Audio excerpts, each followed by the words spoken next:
So, good morning and welcome to this masterclass on how to make better decisions. And thank you for joining me on this weekend masterclass session. Um, we did, I think I made a mistake and I did not include the link, the webinar link into the mail. So, my apologies. I've just sent you a follow up mail. So, I hope you are able to have a look at it. And if not, then I hope that you are watching this as a recorded session. And so either way, you will get a lot of insights into how to become a better decision maker. Now, I have been working with a very smart young leader in the past couple of months. One of the things during his diagnostics that came out was that he needs to become a better decision maker. And the feedback was that he's taking a lot of time to make decisions, and sometimes there is, self-doubt and not so much of confidence in whatever that he was coming up with. So I worked with him and thought about I decided to work with him and create a framework that would be helpful for him to, make better decisions. Now, it can be a broad topic. It can definitely be a broad topic, but somewhere you need to be able to make a starting point. And I believe that when it comes to making decisions is concerned, this is not something we have been taught or it comes naturally for us. So it's important for us to look at if there's a way for us to start using some of these techniques on our day-to-day lives, because every single day we make hundreds of decisions. And if we are able to start using the practices in our lives, it's easy for you to transfer it into your workplace as well. So that was the objective with which I started helping him. I created a framework there. As I was going through this exercise, I realized that it could be helpful for others within the community as well. And I thought maybe recording this would be a good idea. And then I thought, why not do a live masterclass? It's going to be a short, brief one. But I can promise you it's going to be really helpful here. You'll really find it useful. So let me start by giving you the reason why it is important for us to make better decisions. Now, this is where while I was going through, I came across this quote from Peter Drucker in this book called The Essentialism. And he says that in the times to come, it's not going to be the technology which is going to be important. What is relevant and important in today's times at this moment is that we have got unprecedented level of choices. And we are not prepared for it. Why are we not prepared for it? Because it was not something that was actually taught to us, or it was even instilled into us. And I'll give you an example. When we were at school, what were we taught? We were literally given certain problems. We were given some inputs, and then we were given problems. They were very well-defined problems. And then we were told to go and look for those solutions or the answers. And we were also told that there's only one single answer to these.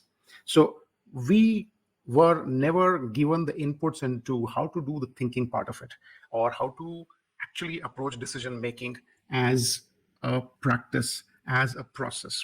And because of that, there are certain mindsets that we have got. We have come up with, we have been working with certain mindsets, which is the first thing which comes into our way. The second is we were never taught these skills, so we don't have the skill sets. And of course, then there are no tool sets. And I believe for anything to a new behavior to become a practice with us, we need all these three things. That is, we need to have the right mindset, the right skill sets, and the tool sets so that you can replicate whatever that you are working on. Okay, so that it doesn't become like a flash in the pan, or not something that sometimes it goes right and sometimes it's not. Okay, so the objective of this workshop is for us to look at what are those mindsets, what are those skill sets, and the tool sets that you can use to become a better decision maker. Now, before we get into that, few of you who, where is my, okay. So few of you who may not know me, so there is a little introduction for me that I'm an executive coach and I'm the founder of Gravitas Mastermind. And I've been doing this for about 20 years. I talk about executive presence, strategic leadership, and strategic communication. And I also believe that strategic communication is first about thinking before you are able to articulate something. So I work mostly with IT leaders and successful IT leaders who have hit a little bump in the road while they're transitioning into more strategic roles. That is also something which organizations or your earlier roles, it doesn't prepare you to get into more strategic roles. So I work with them. I help them make sense of the changes that are taking place in their role and in their workplace, and the stakeholder expectations are changing. So I help these leaders with the make sense of the situation and help them with clarifying their priorities so that they can start to move forward. So we have a community, Gravitas Mastermind community, where I work with a lot of leaders. It's a growing community. We'll talk about that one a little later on. So this is an exercise. This mastermind has come as a response to one question which was asked by one of the leaders who are coaching at this moment. So this is about me a little bit. Let's start with the first thing about the decision making, and that is that what stops us from making better decisions. And I've already talked about the part where we said that we were never taught this thing. So obviously, we will just look at what exactly we have taken the decisions in the past, what worked out for us, and what did not work out for us. And what we do is literally just project the whole thing into the future decisions. Okay. Now, most of the time, these are just binary decisions. Binary in the sense that you are making those decisions with yes or no. So your rate of failure is almost 50%. Like it's 50%. Either it's 50-50. Either you get it right or you don't get it right. But if you were to add another alternative, then your chances of succeeding goes up almost 33%. Right? Now, this is not only for our personal lives. Some research shows that almost 75 to 80% of the decisions made in the organizations uh, they are binary decisions, right? So you don't want to make those mistakes and reduce your chances of making the right choices or making the right decisions. Now, another thing that happens for many leaders is analysis paralysis. And what does that mean is that we are averse to making mistakes. And because we are averse to making mistakes, we constantly try to find out more and more information. And in the bargain, we postpone or procrastinate taking a decision. So one of the consulting friends that I have got, I was speaking to him, and he said something very insightful, which I, kind of taken it to my heart. And what he said was that uh, the difference between a corporate leader and a consultant in making decisions is the way that they address mistakes. A corporate leader who knows the context, who has seen the entire life cycle of a problem for which the solution is required, they will constantly be looking for more and more information so that they cover all their bases, that they are not making any mistake. And in the bargain, they will continue to postpone it. Whereas a consultant who doesn't have the luxury of either the time or the deep knowledge of the organization, he comes in and he's expected to define the problem statement and come up with his recommendations in a very short time. So how do they approach a problem? They would look at what is the available data with them, and once they have defined that, okay, we know this and we don't know this, let's say take some action and move forward and see exactly what is the outcome that we get. It will give us probably some indication in what is the direction that we need to move.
far?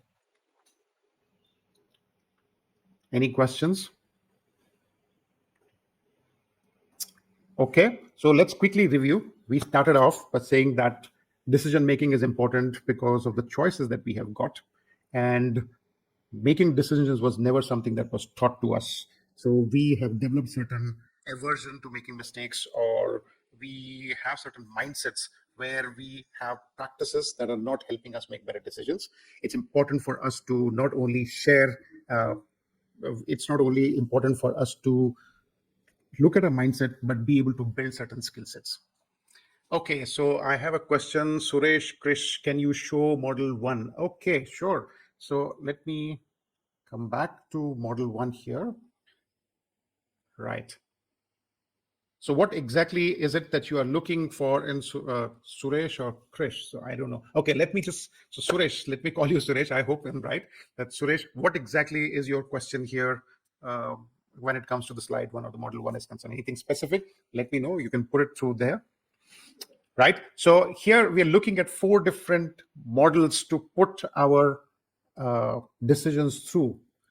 Sure, not a problem at all, Suresh. I will share a cheat sheet with all the people who have registered for this masterclass, and you will have the recording also, so you can have a look at that one. Great. So I was talking about the 4 different filters that we can put through our decisions to make better decisions, right? So look at it as a funnel. When you look at all the components or the elements available for you to make a decision, think of the top of the funnel where you put this thing, put all your options, identify the critical 20%. How do you identify your critical 20%? You look at the constraints. Where are the bottlenecks? Where are the challenges? When you identify the bottlenecks, when you identify the challenges, you know those are the critical 20%. Now, at the same time, there are certain fundamental elements that needs to be addressed. Now, how do you break down in your constraints also? When you start to look at your bottleneck, there will be different parts to it. How do you know where exactly that is causing the problem or where the bottleneck is? And for that, what we use is called the first principle thinking. Now, first principles thinking is something straightforward. It says that in any situation, there are facts and there are assumptions. And if we were to not distinguish between the facts and the assumptions, and when we start to make our decisions based on assumptions, that is going to take us in the wrong direction. So when you do the first principles thinking, you break down the problems into assumptions and facts, and then reason your way up from those fundamentals. So one of the examples that I can share with you is that of Elon Musk. When he was building his Tesla car, they looked at it and they identified that the most expensive component in that car was the battery when they were building it. So they found out that it was costing them something like $700 or $800 per car at the manufacturing stage. So what he did was to break down all the components or all the elements of that battery into its ingredients or the input ingredients which were there to put it together. And when they calculated the cost of those components, it came out to be less than $80. So he looked at it and he says, now we need to just find a clever way of adding them together or putting them together that is going to reduce our cost. And he used the same thing for his SpaceX. He wanted to buy the rockets, and he had just got $150 million from selling his stake in PayPal, and with which he had started SpaceX. But when he started to look to buy the rockets in the US, he found out that it's going to cost $130 million just to buy one rocket. He says, not possible for us to put all our money in that one rocket. He went shopping around. He went to Russia, found out it's about $60 to $80 million.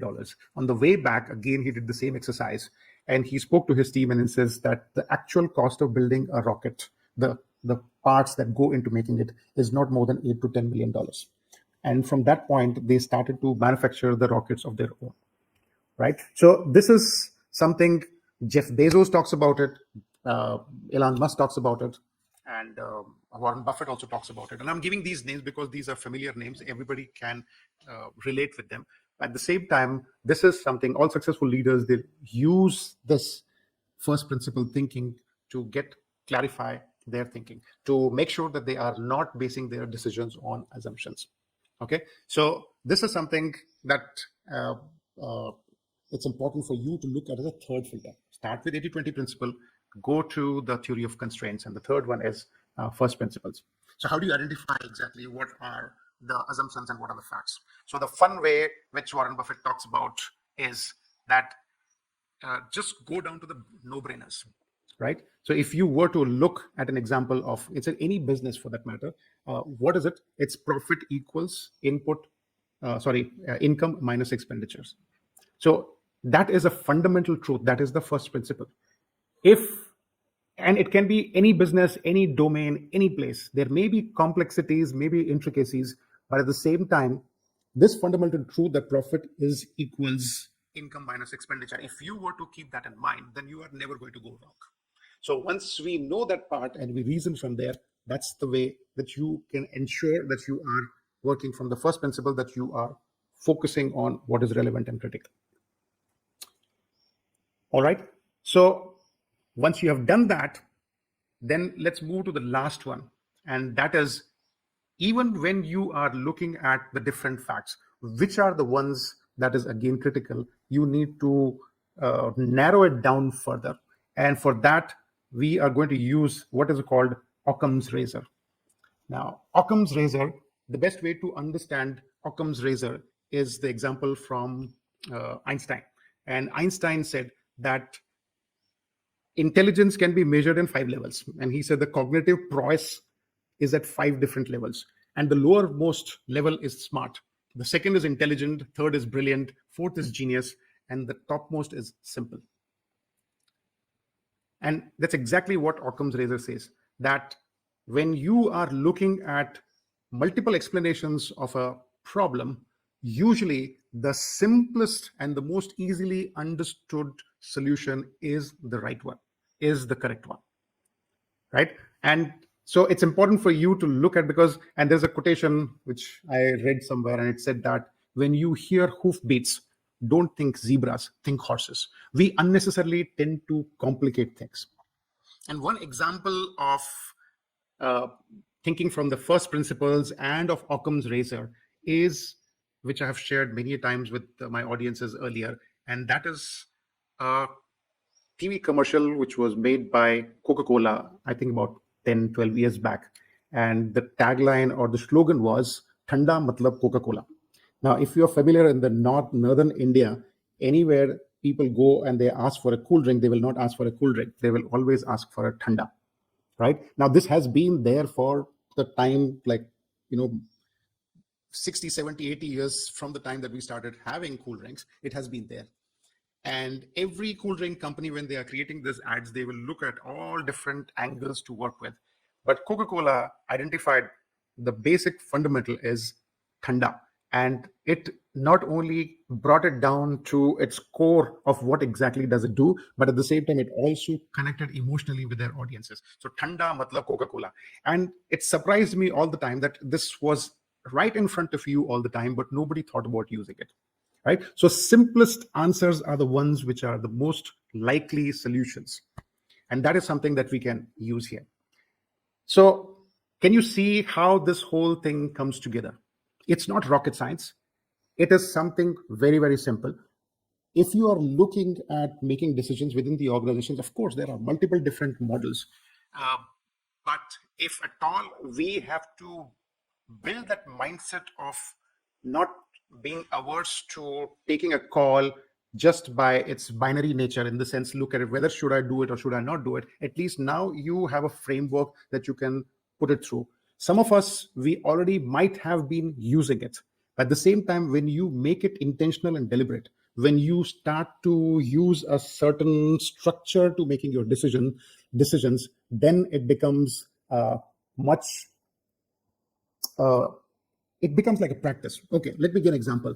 So I loved cooking, and I still love cooking. And when I was younger, I would go and ask my mom exactly how she's making a certain preparation. And she would say, oh, I just put a little bit of this and I put a little bit of that. And then I just do this. Now, if you have ever tried cooking, and if you have ever tried making something just by listening to your mom telling you that just a little bit of this and a little bit of that, you know that it doesn't come out right. But when you create a recipe out of it, and that's exactly what I did. I actually made a note of how much she measures and how much she puts through and what exactly does she do it. When I broke it down into a recipe, then it becomes a replicable thing for me, right? And the reason why I'm mentioning that here is because there are things that we do intuitively. There are things that somewhere we have learned over a period of years that what works and what doesn't work. But when you become intentional about it, when you consciously look at how you're doing it and you document it, or at least follow a deliberate process, then it becomes a tool. It becomes a replicable tool that you can make sure that it works every single time that you use it. So I hope that this is giving you a framework or a process, a very simple 4-step process that you can run it in your mind as you are making your decisions here. Okay, so let me stop here for a couple of minutes and give you an opportunity. If there's any questions that you have got, I'll be happy to answer that. Okay.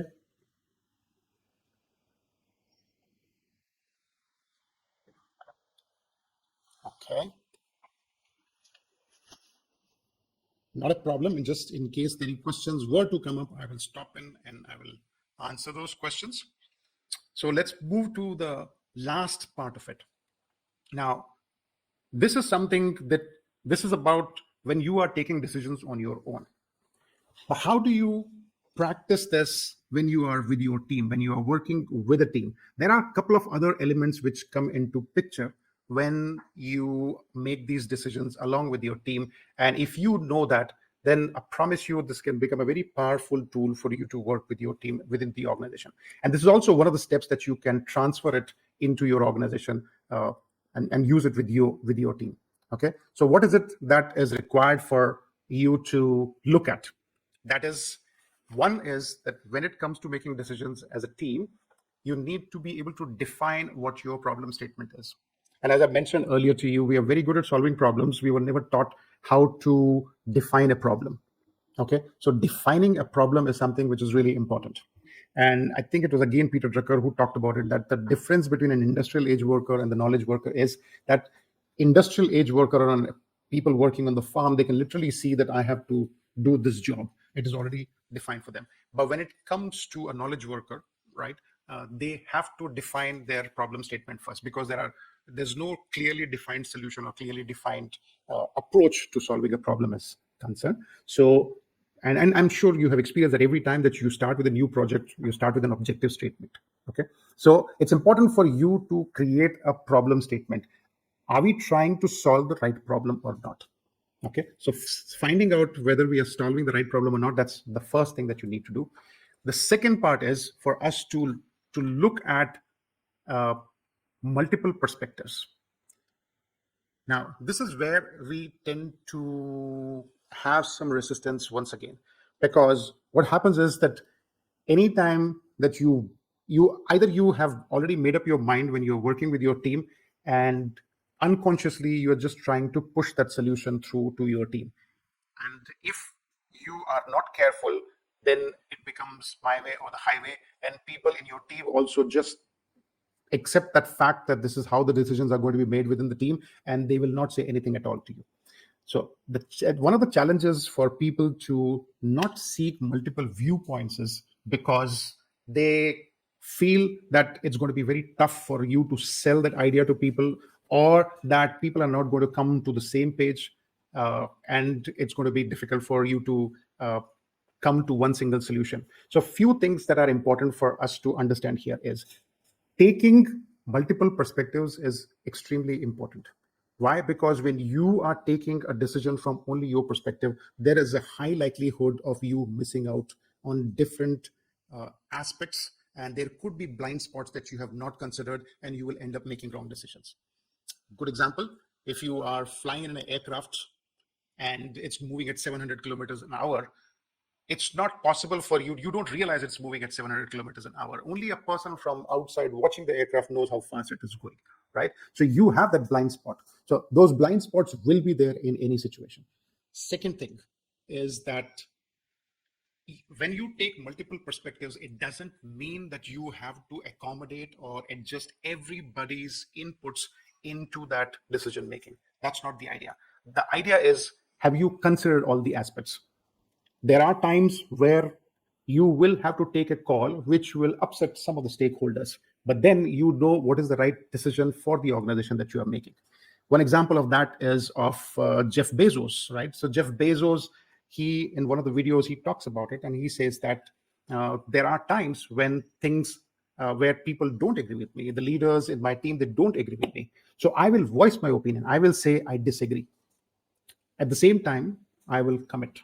So he says, I go on record and saying that when you look back at it, you can realize that I said no, but once we as a team have made a decision, I will 100% commit to it, and we'll make sure that we see this decision through. Now, that's the thing that you want to build within your team also, is that people should understand it's important for us to take the perspectives, but not necessarily that everybody's inputs or suggestions or recommendations are going to be part of that decision, right? So this is important. Now, one more thing, again, it's about from opinions before group discussions, right? Independent thinking. Here's a problem. Many a times when you are sitting in a team, 2-3 things happens. And if it's an important critical meeting for making a critical important decision, what happens is either people don't come prepared for what needs to be discussed, right? And or there is one person who speaks louder than the others, and that person's momentum or inertia, it tends to become the final decision. In both the cases, you might end up making the wrong decision. Okay, so you need to encourage independent thinking. What does everyone think about their stand? What exactly do they see from their perspective? It's important for you to take that in.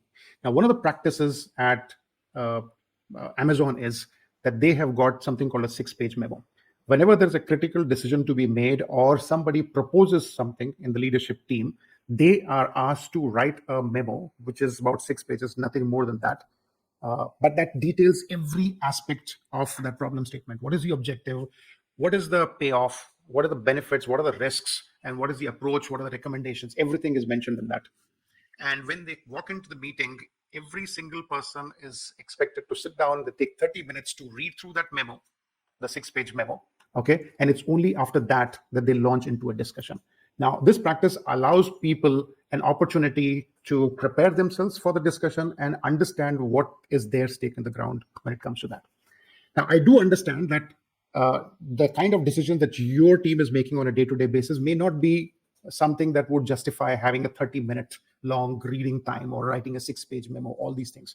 So what a simple hack for something like this is, when you know this is what is going to be discussed within the team, maybe just take a Google form, put that one statement of that question on top, and send it across to people on that Google form and ask them to put their opinions or their stand. What do they think about it, right? And when you insist on something like this, not only does it become a practice or a culture within your team, but at the same time, you are allowing people to think independently about what do they have to say about that problem.